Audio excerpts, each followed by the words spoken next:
I really enjoyed reading these passages this week. I felt like they were just very rich and full of just things that I needed to really think about and chew on. And I think I might have as many notes as you, Joel. So, Exodus is one of my favorite books in the Bible, hands down.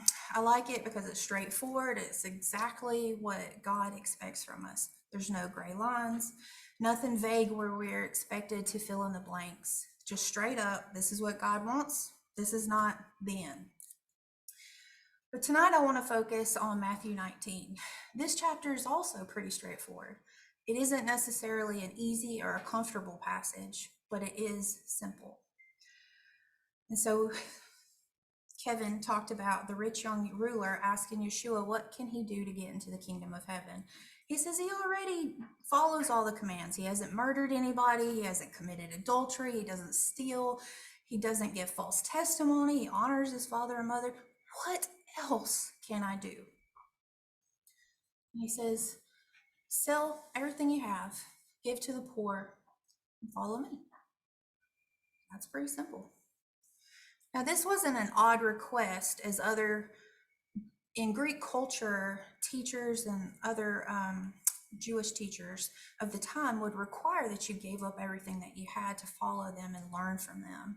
And this wasn't meant to try to dissuade you from following them, but rather it was meant to ensure that they counted the cost of what it meant. This wasn't a decision that they should take lightly. But when that young man heard what Yeshua wanted him to do, he went away sad. Now, this passage isn't necessarily meaning that we have to be poor to follow God. There are many wealthy people in the Bible that God uses. We know Abraham was wealthy, many of the patriarchs were also very wealthy. King Solomon was said to be the richest of all kings, and he built the temple. What this passage is saying is that God may challenge and require an individual to give up something for the sake of his kingdom, but he might allow someone else to still do that thing. And this actually came up in last week's Torah portion when this was a question someone was asking about something in their life. They're wondering if they should get rid of it. And I have some dear friends of mine. They were always believers, or as long as I've known them. But when their children were teenagers, they started to feel like God was calling them deeper. So they started reading, really searching the scriptures, and they made a lot of radical changes in their lives. And one of the areas that they felt like they needed to make changes in was what they were watching on television. They started asking themselves, is this something that I would sit with Yeshua and watch? And if it wasn't, you need to turn the channel.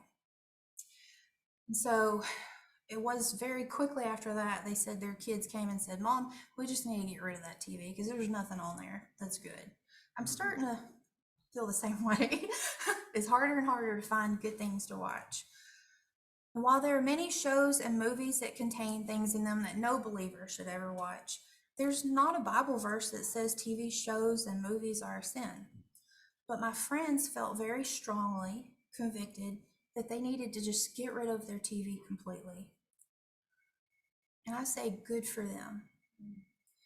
There are many who will perish because they will not forsake what God tells them to do. Now I want to talk about another rich man and kind of see the contrast between their lives. And this one lived a little more recently in the early 1900s. His name was William Borden. He came from a very wealthy family that made their riches in silver mining. And when he graduated high school for a present, his parents gave him a trip around the world, if that tells you about their riches.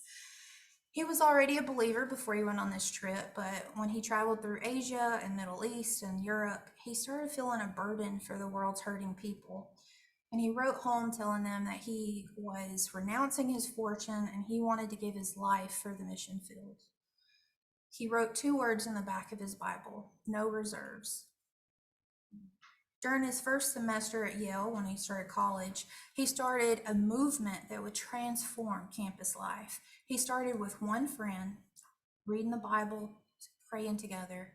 By the end of the first year, 150 people had joined them. And by the time he was a senior, over 1,000 students were meeting in their groups. His outreach ministry wasn't confined to his Yale campus. He rescued drunks from the streets of New Haven, and to rehabilitate him, he used his own money to create a mission. One well-traveled English visitor, when asked what had most impressed him about America, is said to have replied, "The sight of that young millionaire kneeling with his arm around a bum." His missionary call narrowed to the Muslims in China, and when he graduated Yale, he turned down a lot of high-paying jobs, including working for his father in this family business. He wrote 2 more words in his Bible: "No retreats."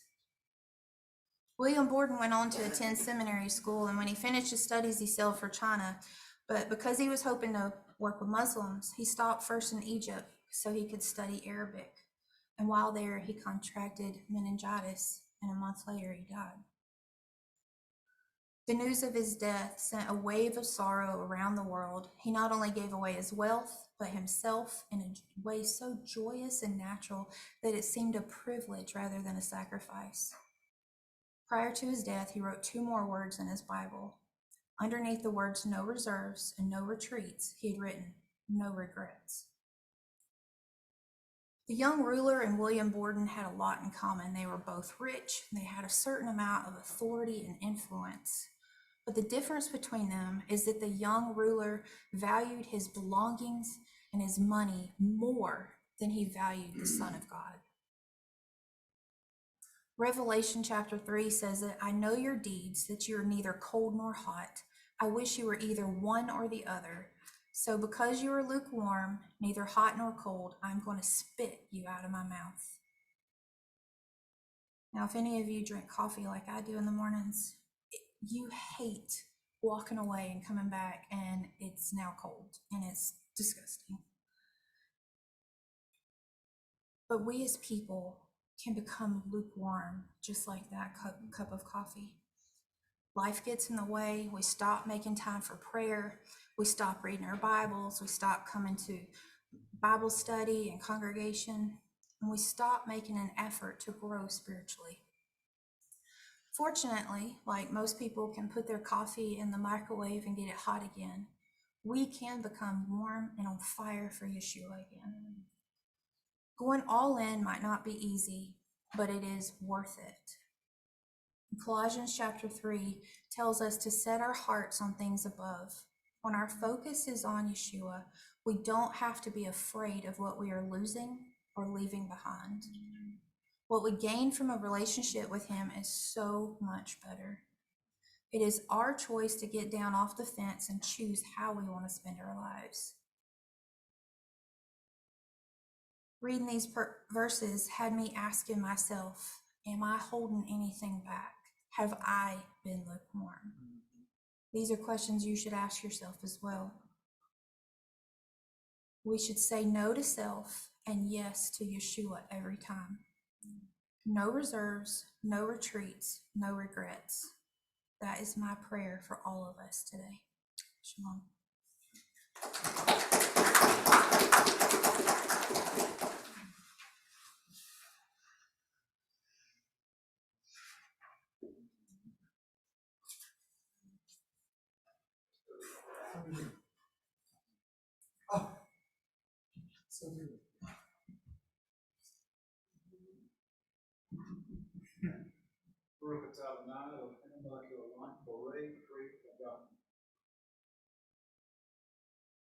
Blessed are you, O Lord our God, ruler of the universe, who creates the fruit of the vine.